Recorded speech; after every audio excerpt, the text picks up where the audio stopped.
परिवार पहचान पत्र में 60 साल की आयु होगी तो केवल एक कंसेंट का एक लेटर उनसे लिखवाना और ऑटोमेटिकली उनको पेंशन ये बननी शुरू हो जाएगी। इसी प्रकार राशन कार्ड, जो बीपीएल के राशन कार्ड हैं, उसके लिए भी जो पहले आय की लिमिट 1,20,000 सालाना होती थी, अब 1,80,000 रुपये की सालाना आय है। जिन परिवारों की आय, वार्षिक आय और जिसको हमने कर लिया है, वेरीफाई कर लिया है, तो वेरिफिकेशन के बाद 1,80 का परिवार का अगर येलो कार्ड नहीं है तो ऑटोमेटिकली उनका वो बीपीएल का येलो कार्ड ये बन जाएगा। आयुष्मान भारत में भी हम लोग आगे, अभी तक तो जो SCCC डाटा उसमें जो नाम थे उन्हीं का आयुष्मान कार्ड बन रहा था, लेकिन अब हमने 1,80,000 रुपये तक की जिनकी वार्षिक आय है उसके लिए केंद्र सरकार से बातचीत करके उसका रास्ता खुल गया है, उसका रजिस्ट्रेशन भी हम करेंगे। अभी तक जो 10 लाख के लगभग परिवारों को ये एलिजिबिलिटी थी, एलिजिबल तो 15.5 लाख थे, लेकिन डाटा के बाद हमको 10 लाख ही ट्रेस हो पाया, बाकी लोगों का डाटा उस प्रकार का मिला नहीं। अब ये लगभग 25 लाख परिवार हो जाएंगे जिनको आयुष्मान भारत का ये पूरा लाभ मिलेगा।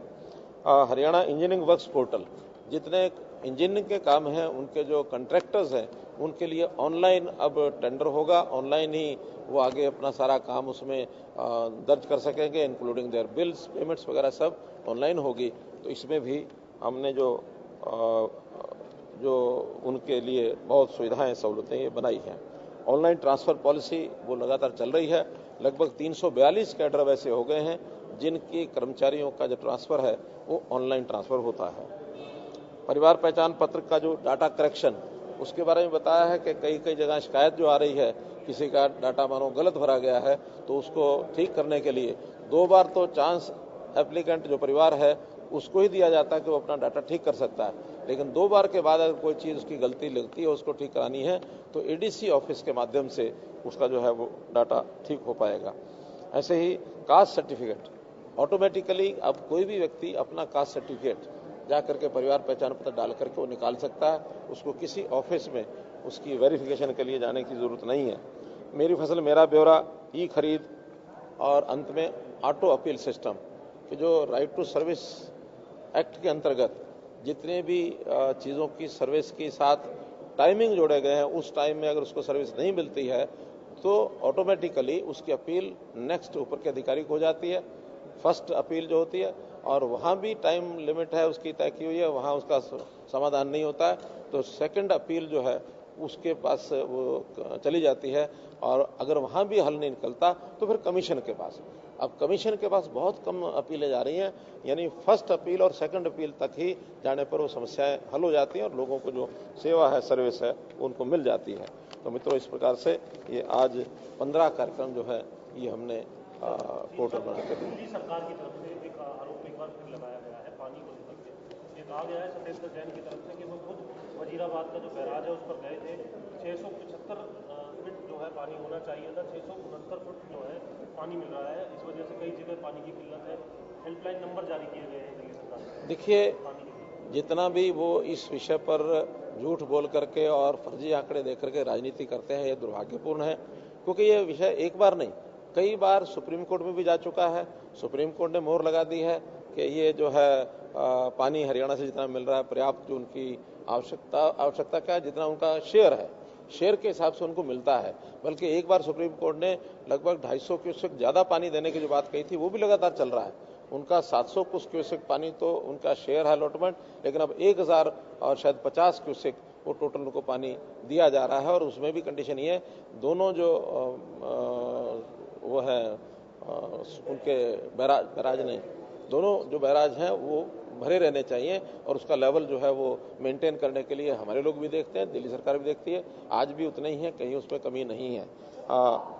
अपर यमुना बोर्ड, उन्होंने भी इसकी पुष्टि समय समय पर की है और उन्होंने इस बात पर मोहर लगाई कि हरियाणा जितना पानी उनको देना उतना दे रहे हैं। हम कहीं किसी पानी की, बल्कि 3 दिन पहले भी आप लोगों ने जो पूछा था तब मैंने बताया था कि इसको कहीं भी कोई झुठला नहीं सकता कि हम जितना पानी, हमें आवश्यकता हमारी पूर्ति होती कि नहीं होती है, लेकिन सुप्रीम कोर्ट के आदेश के अनुसार दिल्ली का 1050 क्यूसेक पानी जा रहा है।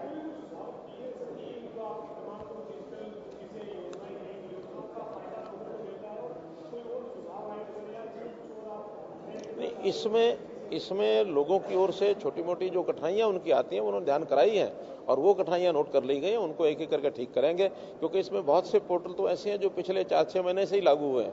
अब कठिनाई तो जनता में जब चीज़ें लागू होती हैं तब पता लगता है, लेकिन इससे संतुष्टि भी बहुत है, क्योंकि अब ऑटोमेटिकली राशन कार्ड अपने आप बन जाता है। अब सबको आयुष्मान भारत के अंतर्गत उनको ये लाभ सबको मिलना शुरू हो जाएगा। ओल्ड एज पेंशन है वो ऑटोमेटिकली बनने लग गई है, कास्ट सर्टिफिकेट के लिए कहीं जाना नहीं पड़ता है। तो इतनी सारी जो सुविधाएं हैं, और एक इसमें नया पोर्टल जो आज बता दिया गया लेकिन अगले सप्ताह उसको लॉन्च करेंगे, वो है फसल क्षतिपूर्ति का भुगतान। कि जो फसलों का नुकसान होता है उसमें भी किसानों को बहुत कठिनाइयां परेशानियां आती हैं कि उसका जो डाटा मैच नहीं करता, कहीं गलत हो गया, कहीं किसी ने गलत भर दिया, किसी ने भरा नहीं, किसी का मत नुकसान ज़्यादा था, कम था, किसान संतुष्ट नहीं होता था, किसान को पहले पता भी नहीं लगता था।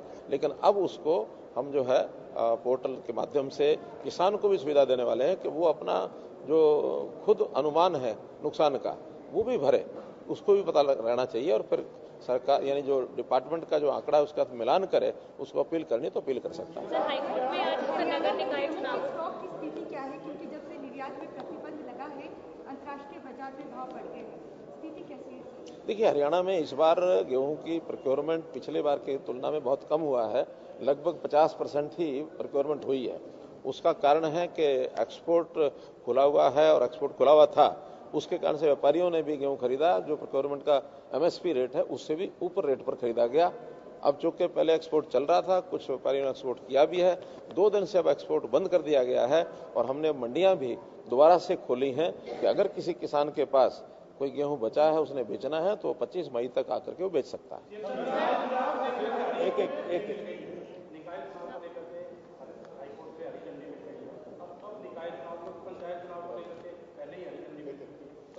हमने चुनाव आयोग को कह दिया है कि फॉर्मेलिटी पूरी करके, और जब भी वो चुनाव कराना चाहें, चाहे वो नगरीय चुनाव है, चाहे वो ग्रामीण चुनाव है, अब निर्भर करता चुनाव आयोग के ऊपर, तो वो जब भी, क्योंकि उनका एक प्रोसेस होता है, जो काम करने हैं, वार्डबंदी है, वोटर लिस्टें हैं, और उसको कंप्लीट करके फिर 1 महीने का चुनाव का प्रोसेस है।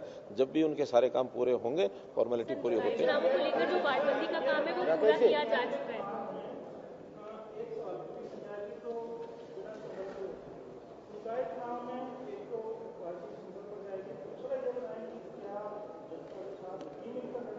देखिए, ये क्योंकि पार्टी का फैसला होता है तो पार्टी बैठ के विचार करेगी, और पार्टी बैठ के अपना भी विचार करेगी सिंबल पर लड़ना कि नहीं लड़ना है, या कुछ चुनाव सिंबल पर लड़े जा सकते हैं, कुछ बिना सिंबल भी लड़े जा सकते हैं। कई प्रकार की कमेटियां रहती हैं, नगर पालिका है, नगर परिषद है, नगर निगम है, तो इस प्रकार से वो विचार पार्टी करेगी, और फिर दोनों पार्टियों का आपस में चर्चा होने के बाद ही ये निर्णय उसको बताया जाएगा। निकाय चुनावों में जिस तरह से ओबीसी रिजर्वेशन के लिए हम बात कर रहे थे, अब वो नहीं मिल पा रही। हरियाणा में भी उनकी एक अच्छी पॉपुलेशन है, एक रिस्पेक्टफुल पॉपुलेशन है, इसके लिए जो रिजर्वेशन नहीं मिला, इसके लिए जिम्मेदार मतलब देखिए, हमने तो इसका तय कर दिया था, अपने यहाँ प्रावधान कर दिया था कि ये रिजर्वेशन ओबीसी की होनी चाहिए, लेकिन सुप्रीम कोर्ट ने निर्णय दिया कुछ दिन पहले कि ओबीसी का कोई गणना आधारित जिस प्रकार का एक आंकड़ा होना चाहिए वो पूछा गया, तो वो वास्तव में पूरे प्रदेश का एक आंकड़ा वो हमने लिया। उनका कहना ये है कि लोकल जो बॉडीज हैं, लोकल सेल्फ गवर्नमेंट, पंचायत हो चाहे नगर निगम हो, इनकी सबकी अपनी अपनी इकाई के हिसाब से रिजर्वेशन होना चाहिए कि वहां कितनी रिजर्वेशन है। पूरे प्रदेश के आंकड़े को उन्होंने माना नहीं है। अब इसके लिए हम एक अलग से कमीशन बैठाएंगे, और कमीशन बैठा करके हर इकाई के ऊपर उनका कितनी संख्या बनती है, कितने प्रतिशत है, उसके हिसाब से उनका रिजर्वेशन देंगे।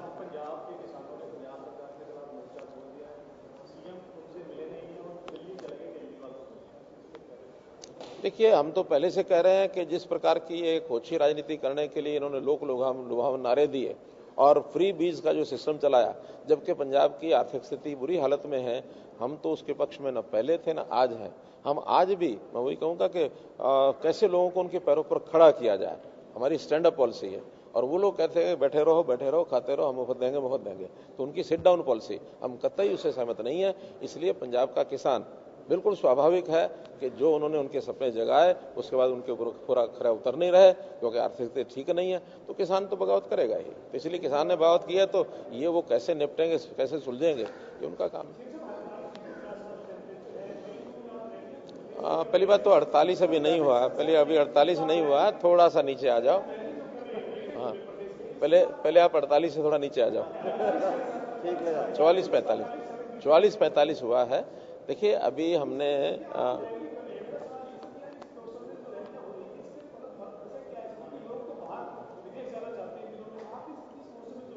नहीं, देखिए, मुझे अपनी जनता के साथ जुड़ के रहना है और जनता के साथ हमेशा मैं जुड़ा रहा हूं। मैंने कभी भी मौज मस्ती के लिए इधर उधर कभी गया नहीं, ना आगे कोई ऐसी अपेक्षा की जा सकती है। प्रदेश के हित में कोई काम होगा तो चाहे मुझे विदेश जाना पड़ेगा, चाहे देश में और प्रदेशों में घूमना पड़ेगा, मैं जरूर करूंगा।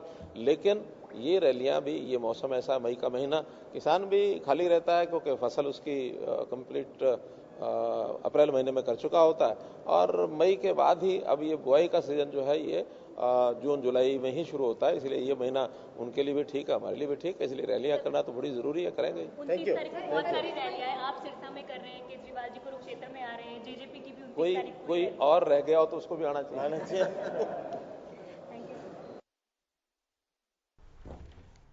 तो मुख्यमंत्री मनोहर लाल को आप सुन रहे थे। प्रेस कॉन्फ्रेंस मुख्यमंत्री मनोहर लाल ने की और विधायकों के साथ जो ओरिएंटेशन प्रोग्राम था उसके बाद पूरी जानकारी उन्होंने दी और पत्रकार साथियों के तमाम सवालों का जवाब जो है वो भी मुख्यमंत्री मनोहर लाल ने दिया।